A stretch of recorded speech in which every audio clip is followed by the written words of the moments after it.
Hi, sweeties. How are you doing? Welcome to Seminary. Thank you so much for the support. Hope you all are doing great. So I came across a video where a black young lady was talking about how, growing up in white suburban, really got her all messed up and all that. And I am going to say this. This is not the first, second, or third time that I have brought videos like this. I am going to keep saying this. Black parents, what exactly is wrong with you? Why is it that you people continue to put your kids where when they are eventually grown, they start questioning so many things about themselves? You know, the situation whereby you have to question your existence, you have to question your color, your hair, your skin, your hair, the way you look, and all that. I mean, you actually got it wrong. Or in a situation whereby your child will end up from one therapy to another. I mean, that is a very huge problem. Now, I am going to say this when you are looking for places to live and schools for your children to go to, I hope you remember that there is need to make sure that there are also people that look like him or her in the same space because it helps a lot. And also, somebody was talking about how the Latinos, the Hispanic, and all that, how they can never ever stop using the N word. And that one is something that I like, I have been bringing individual videos of them, saying the N word at any point they get. There was a some days back, I was scrolling down and there was a clash somewhere, and it was like a Hispanic community. Trust me, every second was just N word, N word, and immediately scroll past. It's disgusting. Let's get into this video. I fear a canon event for many black people who grew up in white suburbia is when you start to lose your friends because you start to be more vocal about your blackness. Yeah. Let me tell you, that period of time, that hurt. That hurt like hell. And what made it worse is that I couldn't put a finger on what it was that was causing people to leave. I thought it was something that I was doing. And it wasn't until many years later in therapy and doing some self reflection where I was like, oh, dang, that's why they left? Because they weren't comfortable around my blackness? And dang, it sucked. And I think this is a canon moment because minimizing your blackness in a room, right, is just a method that I think many of us did in order to survive being in those predominantly white environments. It allowed us to blend in. And I'm not saying blend in the sense that we wanted to be white. I'm saying blend in the sense that we just didn't always want to be black, right? And when I say we didn't always want to be black, I'm just saying when you are a black person in white suburbia, you are always the different one, right? So you don't get to just be a student. You don't get to just be the president of some club. You don't get to just be prom queen. You don't get to just be the football player. No. You're the black student. You're the black president. You're the black prom king.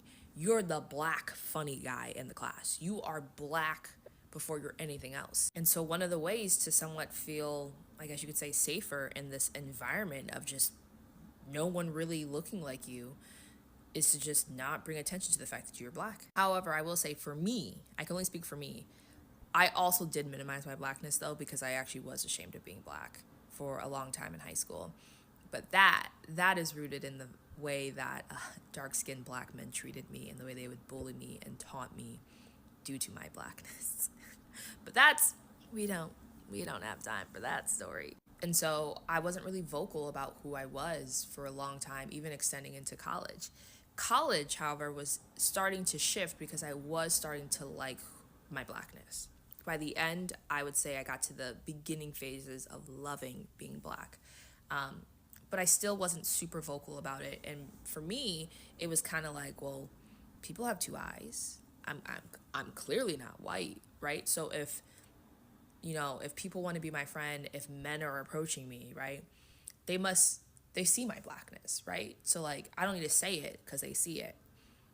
Yeah, no, fetishization is still so very real, and boys, there are a lot of trauma associated with that. But anyway, I graduated in 2019, and then right, 2020 comes right around the corner. So me vocalizing my blackness went from 0 to 100, and I mean, I was loud. I was loud. I was loud in person. I was loud at every protest I was at. I was loud on social media. I was loud making videos. I was loud calling out people that I went to school with. I mean, I was loud, in your face loud. And I started slowly seeing people leave, right? Just like people that I thought were going to be in my life for the rest of the time, like, just started ghosting me. And I will also add one thing is when you start to be comfortable in your blackness, everything else kind of just follows, right? I just started being vocal about the things that I stood for and things I didn't, right? So it wasn't even just like me vocalizing my blackness and all the things rooted and associated with me being black, but I was just vocal about all things politics. I was vocal about all things social justice. I was vocal about the way that people treated each other, right? Like I was no longer going to be the silent person in the room when you did some when you said some stupid stuff or you were treating people like shit. Like, no, I'm gonna call you out and say like that's not cool because I cared about you, right? But me calling out people and just the things that they said or creating a space where people no longer feel comfortable because of the words that were coming out of my mouth and things I stood for, people started to distance themselves. And for many years, like this was like a 3-4 year process. I spent so many nights crying. I cannot tell you because I truly thought that there was something wrong with me. I was like, there's something I'm doing, there's something that I'm saying that I'm like not consciously aware of that is causing people to leave. I'm like, what is it about my personality that I have that scares people away? And it got to the point where I went from being this extremely extroverted person to I was terrified to make new friends and to put myself out there because I'm like, they're just going to leave. They're just going to leave. And again, like I said, it wasn't until many years later where I went to therapy and I was like, oh, there was nothing I did wrong. Which makes sense because to me, I was the same person that I have always been all my life. I have always been black. So I was black. And I thought, like I said, people had eyes. They saw my blackness. So I thought they had already accepted that. And that wasn't an issue in our friendship.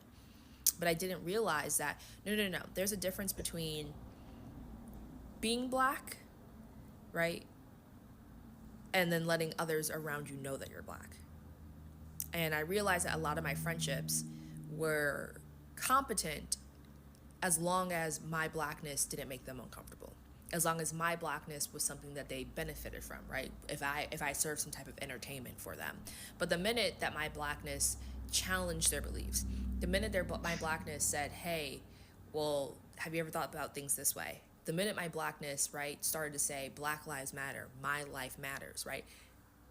All of a sudden, they didn't really feel too comfortable with being BFFs anymore. Now, even though that period of time hurt so bad, and it really sucked, one of the best things that came out of it is that when you are vocal, yeah, you'll scare off the people that don't feel comfortable around you. But you also attract people who say, I like what she has. I like what he has, right? I like the way that she stands up for what she believes in. You know what? I value that too. And people come running after you because they say, you know what? I want to be friends with you. I want to stand with you. I want to stand behind. Like, it happens. And now my circle, like my best friends, and I don't even have to like question. I don't even have to question anything. Like, I can't even tell you, like, the day after the election was a sad day. But when I tell you, like, I didn't have to question a single person around me. I didn't have to question anyone on my social media. Like, it just, the trash took out itself. Look, I'm engaged and my fiance is white. But my fiance came to me after I had really started to be more comfortable in who I was. And you'll ask him, me and how loud I advocated for things is one of the reasons he approached me in the first place, right? That man said, I like her. And I'm really glad because he loves the things in me that I was always too scared to, like really be vocal about and be proud about. And those are the things that he loves about me. So yeah, good things do come out of, being vocal. But yeah, I fear it's a canon event. It's a canon event that so many of us like go through. But it's for good measure. It's for good measure because I couldn't imagine still being surrounded by so many people who just wanted to benefit off of my blackness for their own comfort and for their own entertainment. It just kind of makes me sick to even think that, like, those people I once called my best friends. But yeah, we're much better off now. The reason why non-black people or other people of color is so willing to say the N-word is because of colonialism. This beautiful and lovely woman right here was sharing her experiences in a predominantly Hispanic high school. In the school, she was facing a lot of discrimination, racism, and colorism. And she also talks about how so many Hispanic and Latino people are so comfortable saying the N-word. Everything she said in that video was 100% factual. So I'm going to give my take on the matter. I also went to a predominantly Hispanic and Latino school, and let me tell you, the N-word was everywhere in their mouth. Just like her, I too got used to it. Cause what the hell am I gonna do? Police the entire school and tell them not say the N-word? Nah, that's just a waste of my time. According to the history of Hispanic and Latinos, one of the reasons why they feel the need to have access to the N-word is because they feel they have the same struggles as black people. Which is hilarious they say that, because they will always make it known to you that in some way, shape, or form, they are superior than you. If you're white, it's right. If you're brown, you can stick around. And if you're black, you can go back. That's their access. And now that they have some type of confirmation towards whiteness, they will make sure they hold that on top of black people. We struggle just like you. We're the same as you. We get treated just like you. And yet their behavior, actions, and mindset says otherwise. And yes, to an extent, that is true. Hispanic and Latinos has went through hundreds of years of colonialism and oppression. A common history fact is because of Spain colonialism over South America. I don't have to do a history introduction to tell everybody here that Spain's rule over anybody was absolutely horrific. The Spaniards at the time might as well have been demons in human skin. Spain did 10 times more than colonize and oppress them. They took everything of what made them proud to be South American, and they force the idealism of whiteness onto them. But it's not even just Spain, it's America too, because America also appropriated that same amount of whiteness onto other people of color. They'll still do it to this day. The paler you are, the more well you're treated. Hispanic and Latinos understand this very well. I used to have some Hispanic and Latino friends who was bright in skin tone. They constantly made it very clear that they can pass off as white, that they can be one of the white people, that they can be just like them. That is ingrained colonialism and whiteness. That and the absolute delusion that white people will actually see them as one of their own. If you are a person of color and you have a pale or bright skin tone, congratulations, you are tolerated. But don't ever in your life actually think that white people will see you as one of them, because the second that you step out of line, they will make sure to remove you. Understand that regardless of the oppression and colonialism you have went through does not give you the access of the N-word. You are not the same as us. You didn't go through the exact same struggles as us. And most importantly, you do not have the same skin tone as us. I mean, holy shit, it's not even just black people. It's other Hispanic Latinos who possess dark skin. You see them as inferior. You see them as dirty. You also see them as less than a human being. Don't even get me started on black Hispanic and Latinos, because even they also don't get treated with respect either, regardless of the fact that their ancestors has probably been there for hundreds of years. They digest the same culture as you, they speak the same language as you, and went through the same bullshit as you. But because they look different, they can never be someone like you. It's an undeniable fact that yes, Hispanic and Latinos do have a lot of similarities when it comes to black people. History shows this on both continents, including the Caribbean. Because if I'm not mistaken, a lot of Caribbeans are also black people as well. Haiti, Jamaica, Puerto Rico, and the Dominican Republic, just like South America, a lot of those Caribbean countries had direct ties to Spain. So it makes sense why some people in the Caribbean countries also struggle with colonialism and whiteness. A lot of them will claim they are one of us, they will claim they are black, and they claim they can have access to the N-word, and yet they will still treat us like we are inferior. And this is why, ladies and gentlemen, I am so good at what I do, because I know what the hell I'm talking about. Similarities and understanding is one thing, but access to the N-word is a whole completely different thing. Black people in the western part of the nation have access to that N-word because we were colonized by England and Americans. You guys were colonized by mostly Spaniards. That's all I have to say on the matter. It is Onyx, and I'm gone. This is all I got from this video. And there is something that I have noticed when it comes to people that go to suburban schools. I mean, it's like they have the same stories, because one thing is that when you are being brought up from whom you are, I have said this in several times here that I do not understand why parents put their kids in a suburban school, like where they see predominantly only white student. Maybe you might be one students, black, or just one in your class and all that. It affects who you are.